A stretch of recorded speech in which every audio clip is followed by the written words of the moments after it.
RGV మనకి ఇంతకుముందు కూడా ఆయన గురించి చెప్పుకునే ఉన్నాము. ఆయన తలనరికి తీసుకొస్తే ₹1,00,00,000 ఇస్తా అని పబ్లిసిటీ ఇదంతా జరుగుతూనే ఉంది సార్. జరుగుతున్నప్పుడు మనకి వ్యూహం సినిమా కూడా స్టాప్ చేయడం జరిగింది. దీని గురించి కూడా కోర్టులో కేసు వేయడం ఇదంతా అయింది. అయినాక ఇప్పుడు మళ్ళీ కొలికిపుడి ఇప్పుడు మళ్ళీ వార్తల్లోకి వచ్చారు. ఏమంటున్నారంటే ఇప్పుడు ఆర్జీవి నాకు భయపడ్డాడు, నన్ను చూసి భయపడి దాక్కున్నాడు అని చెప్తున్నాడు. దీని గురించి ఏమంటారు సార్?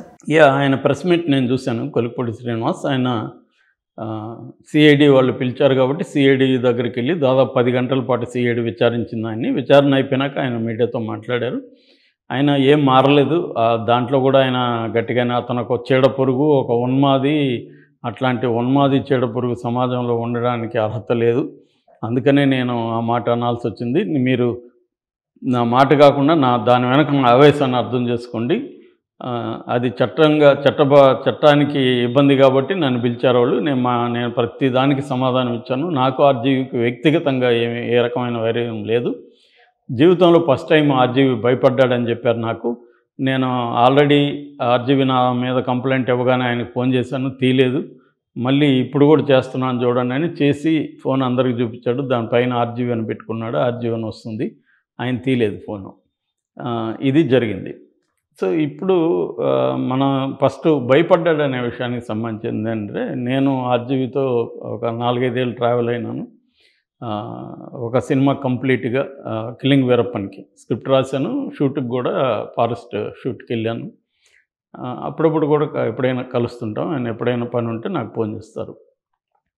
సో మామూలుగానే ఆయనకున్న నేచర్ ఏమంటే ఎవరు ఫోన్ చేసినా తీరైనా, ఎందుకంటే టైం వేస్ట్ అనుకుంటారు. ఆయనకు పని ఉంటే ఫోన్ చేసి అది కూడా చాలా బ్రీఫ్గా ఎంత చెప్పాలో అంతే చెప్తారు. ఒక మాట కూడా వేస్ట్ ఉండదు. ఒకవేళ మనకేమన్నా ఇప్పుడు నాకేమన్నా ఆర్జీవితో అవసరం ఉంటే మెసేజ్ పెడితే ఆయన రిప్లై ఇస్తారు. అంత తప్ప నేను ఫోన్ చేస్తే కూడా తీరాయన. క్వశ్చన్ మార్క్ పెడతారు కావాలంటే. ఆయనకి మరి ఇది ఉంటే క్వశ్చన్ మార్క్ ఎందుకు చేసావు అన్నట్టుగా. అంటే చాలా మినిమల్ అంటాం కదా, మినిమల్ అండ్ ఫోకస్డ్గా ఉంటుంది ఆయనతో మాటలు కానీ, ఆయనతో చాటింగ్ కానీ, ఏది ఎక్స్ట్రా ఉండదు, సోది ఉండదు. అలాంటి ఆయన లైఫ్ స్టైల్ అది, ఆయన ఇది. అందుకని ఫోన్ తీయడు ఆయన. రెండోది, ఇతను తల నరికి తెస్తే ₹1 కోటి ఇస్తానంటే ఇతను ఫోన్ ఎందుకు తీయాలండి ఎవరైనా? ఆయన కూడా మనిషే, ఆయనకి కోపం ఉంటుంది, ఆయనకి బాధ ఉంటుంది, అన్నీ ఉంటాయి కదా. Is also human being. నన్ను ఎవరైనా నీ తల నరికి తెస్తే ₹1 కోటి ఇస్తానని నాకు ఫోన్ చేస్తే నేను తీస్తానా? తీను కదా. సో ఆయన లైఫ్లో ఇప్పటివరకు ఆయన ఎవరు రకరకాల వివాదాలు, ఆయన ఇంతకంటే పెద్ద వాళ్ళతో అంతా దావూద్ ఇబ్రాహింలంతా ఢీకొని ఇక్కడికి వచ్చాడు. ఆయనకేమి వివాదాలు కొత్త కాదు, థ్రెట్లు కొత్త కాదు, ఇవేమి కొత్త కాదు ఆయనకి. ఇంతకంటే వీళ్ళేం డేంజరస్. ఇతను కొలికిపూడి ఏం చేస్తాడు మహా అంటే టీవీ ఛానల్లో మాట్లాడగా, అంతకంటే ఏం చేస్తాడు? ఆయనకేముంటుంది బ్యాక్గ్రౌండ్? చంద్రబాబు లాంటి వాళ్ళు ఆ పని చేయలేరు, ఏ పని చేయలేరు. అంటే వైలెన్స్కి వెళ్ళలేరు. వైలెన్స్కి వెళ్ళే మాఫియా గ్యాంగుల్ని డీల్ చేసి వచ్చారు ఆయన. కాబట్టి ఏంటంటే ఆయన భయపడిపోయేదంతా ఉత్తుత్తి వ్యవహారం. ఆయన దీనికంతా భయపడిపోయేది ప్రసక్తే ఉండదు. ఆయనకి తెలుసు ఎలా డీల్ చేసుకోవాలి ఇవన్నీ. ఆయనకి ఉండే సర్కిల్, ఆయనకు ఉండే పోలీస్ ఆఫీసర్లు అంతా, ఆయనకు కూడా సర్కిల్ ఉంటుంది. ఆయన ఊరికెళ్ళాడు. ఆయనకి ఇప్పుడు 2 సీఎంలు బాగా ఫ్రెండ్స్. ఇక్కడ రేవంత్ రెడ్డి మంచి ఫ్రెండ్ ఆయనకి, ఎందుకంటే నేను చాలాసార్లు చూశాను. ఇటు సీఎం మనకు అక్కడ సీఎం జగన్ ఫ్రెండు, కాబట్టి 2 సీఎంలు ఆయన ఫ్రెండ్స్. ఇక్కడ కేటీఆర్ వాళ్ళతో అంతా కూడా ఆయన ఫ్రెండ్లీగా ఉంటారు. ఇంకా నార్త్లో కూడా ఆయన సర్కిల్ ఉంది. కాబట్టి ఆయన ఇట్లాంటి దానేమంటారు బుడ్డ బెదిరింపులకు భయపడిపోయి ఏదో చేసే వ్యక్తి అయితే కాదు. ఈయనేదో అది చెప్తున్నాడు. రెండవది, ఇప్పటికీ ఈయన సమర్థించుకోవడం రాంగ్. అతను చీడపురుగు కాదు, ఉన్మాదం అంతకంటే కాదు. అతను నమ్మిన సినిమా తీశాడు, అది ఖచ్చితంగా తెలుగుదేశానికి ఇబ్బంది. తెలుగుదేశం వాళ్ళు దానికి ఫైట్ చేస్తున్నారు. నేను ఇప్పుడు అతను ఎవరు లోకేష్ కోర్టుకు వెళ్ళడం అదంతా మనం దాన్నేం విమర్శించడానికి లేదు. ఎందుకంటే లోకేష్ని పోలిన మనిషిని పెట్టి, చంద్రబాబుని పోలిన మనిషి పెట్టి, వాళ్ళని విలన్లుగా చూపించి జగన్ని హీరోగా చూపిస్తే వీళ్ళు ఖచ్చితంగా హర్ట్ అవుతారు.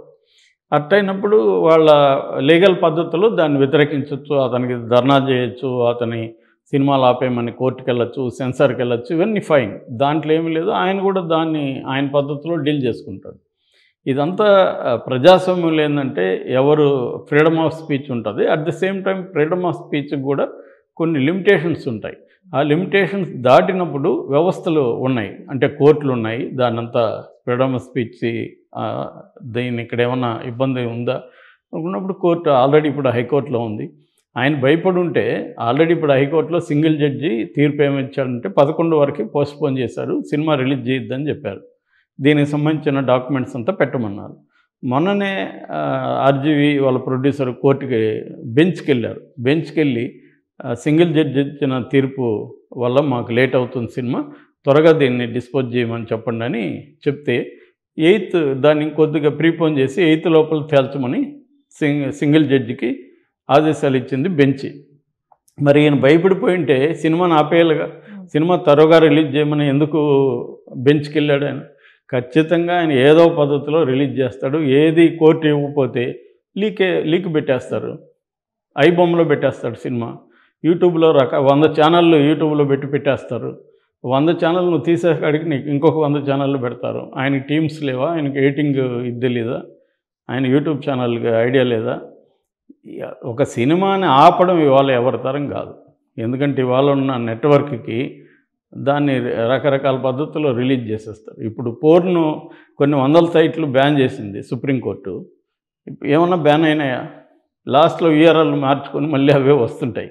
కాబట్టి ఇవాళ ఒకసారి ఫ్రీడమ్ కంప్లీట్గా ఇచ్చేసినాక ఆపడం ఇది. వీళ్ళు ఎంత గోల్ చేస్తే అంత క్యూరియాసిటీ ఆ సినిమాలో ఏముందిరా అని క్యూరియాసిటీతో జనం రేపొద్దున టెలిగ్రామ్లో పెట్టేశారనుకోండి, టెలిగ్రామ్ ప్రతి ఒక్కడు పంపించుకుంటారు దాన్ని. కాబట్టి వీళ్ళ గోల్ తప్ప ఏం లేదు. దాని సినిమాను వదిలేస్తే నిజానికి మామూలుగా సైలెంట్గా వదిలేసి ఉంటే అదొక రోజు ఆడి పోయేది. దాన్ని ఎవరు పట్టించుకునేవాళ్ళు కాదు. ఎందుకంటే దాంట్లో తెలియని సంగతులు ఏం లేదు. కాకపోతే ఈయన ఒక సైడ్ తీసుకున్నాడు, జగన్ సైడ్ తీసుకొని వాళ్ళని వెళ్ళను అంటున్నాడు. వాళ్ళ సైడ్ తీసుకుంటే జగన్ వెళ్ళను అవుతాడు, అంతే తేడా. అంతకంటే ఏం లేదు. దానివల్ల ఎవరు 4 ఓట్లు వైసీపీకి పడతాయని ఎవరు అనుకోవాల్సిన అవసరం లేదు. వీళ్ళెందుకు మరి సీరియస్గా తీసుకున్నారు అంటే సార్, ఇప్పుడు మనకి కొన్ని ఇంటర్వ్యూలో చూసాం మనం, ఎవరిని, రామ్ గోపాల్ వర్మని. ఏంటంటే ఆయన ఏది చెప్పినా కూడా స్ట్రేట్ ఫార్వర్డ్గా చెప్తారు, ఏది దాచకుండా మాట్లాడతారు అని. అలాంటప్పుడు ఈ విషయంలో ఫోన్ ఎత్తలేదు అని నాకు భయపడ్డాడు అని అంటే నమ్మడానికి అసలు అదే ఫోన్ ఎత్తున్నాడు, ఖచ్చితంగా ఎత్తలేదు ఆ రోజు కూడా. ఆయన ఫస్ట్ ఆఫ్ ఆల్ ఇతను ఫోన్ చేస్తే ఎత్తడు, నో డౌట్. మామూలుగానే ఆయన ఫోన్ తీసే కల్చర్ ఆయనకి లేదు. ఏదన్నా ఉంటే మెసేజ్లు పెడతాడు, ఎప్పుడో కానీ రేర్గా. మనతో ఫోన్ చేస్తే కూడా ఆయన ఎంత మాట్లాడాలో అంత మాట్లాడి పెట్టేస్తాడు తప్ప జనరల్ కబుర్లు చెప్పడానికి ఆయన ఫోన్ చేయడు. ఎవరిదంటే వాళ్ళు ఫోన్ చేస్తే తీయడాను. మామూలుగానే ఆయనకున్న ఇది. ఫోన్ దిగిపోతే భయపడినాడని అనేది మీనింగ్లెస్. ఆయన భయపడి ఉంటే సినిమా ఆపేసేవాడు. సినిమా ఆయన ఆపదలుచుకోలేదు కాబట్టి మళ్ళీ బెంచ్కి వెళ్ళాడు. సినిమా ఆపడు, ఆయన ఖచ్చితంగా ఆపడు. ఏదో రూపంలో బయట వస్తుంది సినిమా. అయితే కోర్టులో ఆపినా కూడా నాకు తెలీదు, లీక్ అయిపోయింది అని పోలీస్ కంప్లైంట్ ఆయనే ఇస్తాడు. ఎవరో లీక్ చేశారు నా సినిమాని, ఏం చేస్తారు? కాబట్టి సినిమా అయితే ఆపడాను. ఏదో రూపంలో ఐబొమ్మ టెలిగ్రాములన్నా వచ్చేస్తుంది అది. దాని అయితే ఎవరు ఆపలేరు. Okay sir, thank you sir. Thank you.